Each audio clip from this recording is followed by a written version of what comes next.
Hey there, doers. We're talking about one of my favorite topics today, which is creativity. I get asked a lot about people.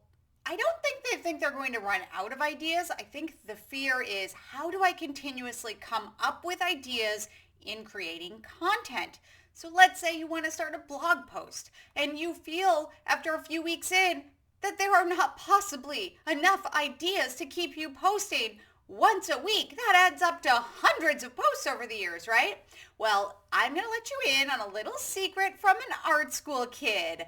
If you begin a journey with a new project creative-wise, at the beginning for sure, it feels like you're putting everything into that first thing. You know, there's that old joke about like the first album that a band puts out. I'm aging myself. The first thing a band puts out, and then it's like my whole year was, or my whole life was about creating that music, and the next one's more difficult because you now need to come up with content fast. That can feel that way when you are creating blog posts and podcast episodes and videos and anything where you're trying to continuously create content, even social media posts. Okay, the truth is, here's the secret. The more you do it, the more creative you will be. It's like a muscle. The most valuable thing that I learned in art school was that you have to think of whatever your creative output is as a job, in the way that you don't wait to be inspired. You show up to do it every day. You put the work in. And the more that you put that work in, the more it will come a little bit easier to you. It becomes systemized almost in a way. I mean, I love systems. You may think that that makes it sound icky, but the reality is that your brain continuously starts churning out that creative output the more that you use it. There's a wonderful Maya Angelou quote about creativity. I don't remember it exactly, but it's something along the lines of, the more creative you are, the more creative ideas that you'll have. So don't feel like you'll ever run out of creative ideas. Okay, so that's great. You're like, Sierra, thanks. So the more I do it, the more I'll do it. But what? Okay, because I like systems, I'm going to give you a few tips of how to help yourself with generating that vast amount of content.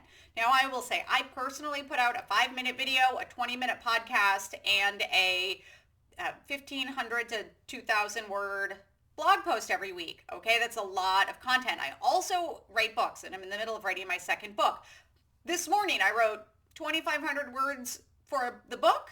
I then actually wrote 2 podcast scripts because I'm going out of town next week. I'm recording this video, and then I will be putting a blog post out. That's a ton of content. So I know what you're being fearful about. I will say that when I'm creating that much content, my social media posts are lacking. There's a limit to what I can put out there. I do a few things. One, I keep lists of ideas, right? I know I'm going to have to put this content out there. I keep lists of both ideas that I have and of topics that I've covered in the specific mediums. For example, I keep lists of the videos that I've done and of the podcasts that I've done, because maybe, let's say, I put out a video that is 5 minutes that talks about having a, let's say, legal business, right? And then I think and I say, wow, I really wish I could expand on that. And so expanding on that other idea may generate a podcast idea, because that's a 20-minute format. The other thing that I do is that I actually transcribe anything that is recorded. For example, these videos that you are watching right now in my YouTube channel or on the website are all transcribed. I use Temi, T-E-M-I. It is, I think, like 25 cents a minute, very affordable robo transcriber. I do the same with my podcast. Why? Because I will turn those into blog posts. I'm not creating brand new content. Now, I won't take the video and then do a podcast and then do a blog post all on the same subject each week. I have in the past. I don't like that as a creator. Instead, I'll mix it up so the topics will come back up. Don't be afraid to both repurpose your content and use those ideas in different mediums. Some people that listen to the podcast will never watch the video. Some people that read the blog post will never listen to the podcast. It doesn't mean it's all going to the same person. And if it is all the same audience that is paying attention to them, that's great, because by your repeating and reiterating the things that you're teaching and providing in that content is only going to make those ideas be more solidified in the audience's brain. It's a win-win all around. Secret to creating a lot of good content is continuously be creating. Show up and do the work. Don't wait for a muse. Know that you have to sit down and create the content. It will make you start to get into that habit of creating content. Definitely repurpose both your subject matter and the content itself. Make sure you're keeping a list so that you can say, oh, this one did really well. I'm going to expand on that in another format where I create content.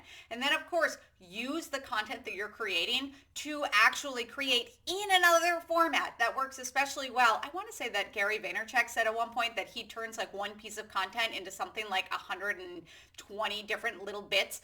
You can pull that blog post and make it into tweets and make it into social media posts and all sorts of things. So repurpose, keep at the work, and make sure that you're keeping lists of ideas when they come to you so that you can use those later. I'm Sierra Bailey with Doers, Shakers, Makers. Get out there and make some content. That creativity will only do better the more you use it.